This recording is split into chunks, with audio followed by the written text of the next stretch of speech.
Now, a study suggests improving ethnic diversity could help boost recruitment and retention in teaching. The recommendation comes from the National Foundation for Education Research. Ministers are aiming to hire and keep some 6,500 teachers.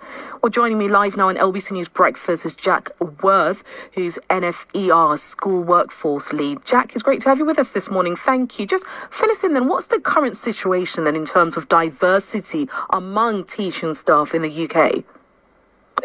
So, good morning. In England, the teaching profession doesn't reflect the wider population in terms of the ethnic diversity. So there's a big underrepresentation of senior leaders, so head teachers and other leaders in schools from ethnic minority backgrounds, but also teachers.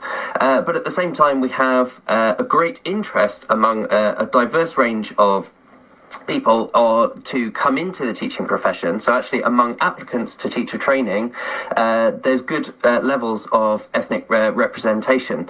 So something is going wrong, affecting ethnic minority teachers who face barriers in terms of progressing to the next stage of teaching at every stage of the pipeline, which results in a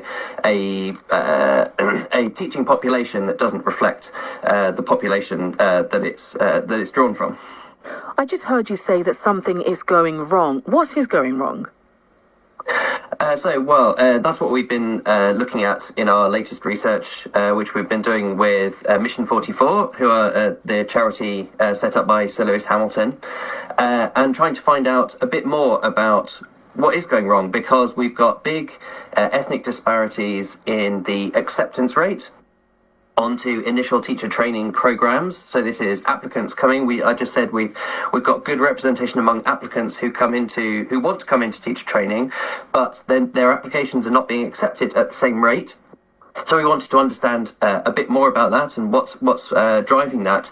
But even after you control for a lot of characteristics that might possibly explain some of these gaps, you still see big gaps in the acceptance rate, which mean that teachers from ethnic minority backgrounds are less likely to be accepted onto a teacher training place, which is a real problem when we're not recruiting enough teachers overall.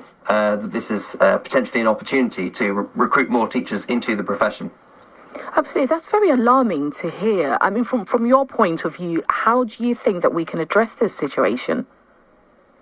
I think it needs a system-wide approach, so that providers of initial teacher training are thinking about their processes and their assessing their application processes, and see whether they're fair and equitable to all trainees.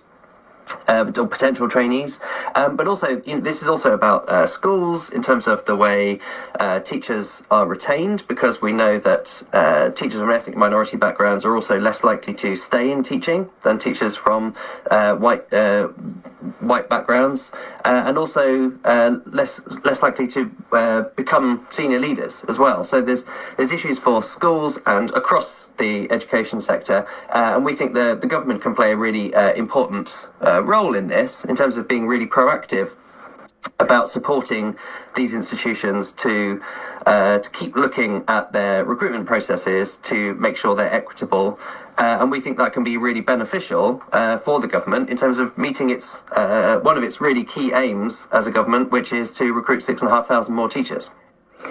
Jack, let's just talk a little bit more about something else that you said, which is so fascinating. I mean, how important is it for children to see themselves from teachers from all backgrounds, to see themselves reflected in those who are teaching them? It's about that representation, which really matters, doesn't it?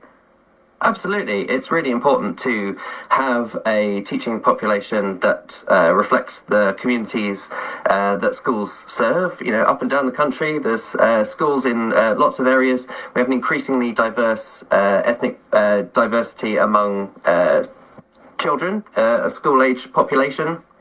But also we have a range of ethnic diversity in the working age population that isn't reflected among those teachers and especially among senior leaders. So those people in the school community that are the figures of authority and that children are looking up to and learning from. It's so important that that represents the ethnic diversity across the country.